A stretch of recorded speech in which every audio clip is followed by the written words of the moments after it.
By the end of this video, you will know how to choose the best computer for Blender. So I'm going to share with you right now that there's no best computer, but you need to consider these 4 specs so that Blender can work efficiently for you. So the 4 specifications for Blender is the CPU, GPU, the OS device, and the RAM. So Blender has given some minimum specifications for its software so that it can work. Now, you need to have an OS for Windows 8.1, a CPU of 4 cores, and a RAM of 8 GB, and a GPU of 2 GB VRAM.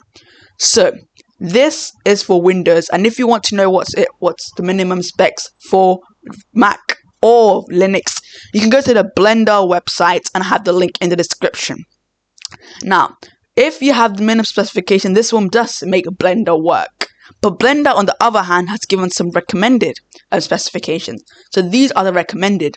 So for Windows, you have to have Windows 10 or Windows 11, 8 cores of CPU, 32 GB RAM, and an 8 GB VRAM. So this is the recommended. But it only depends on what you're doing in Blender. If you're doing sculpting, high poly modeling, animation, low poly modeling, it all depends on what you need. So I'm going to quickly show you what you need.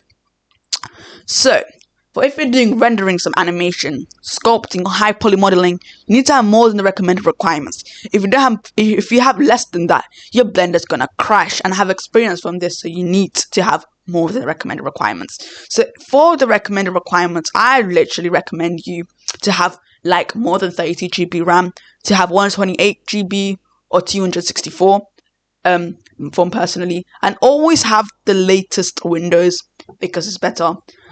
So, and the GB RAM doesn't really matter.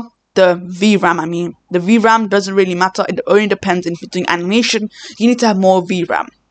So, this is for the more than recommended requirements. But on the other hand, if you're doing low poly modeling, you just need to have the minimum requirements because you're not using enough more power and the memory. So then you just need to have the minimum requirements because low poly modeling has less vertices and it takes less brain work for Blender to work. So, and that is it.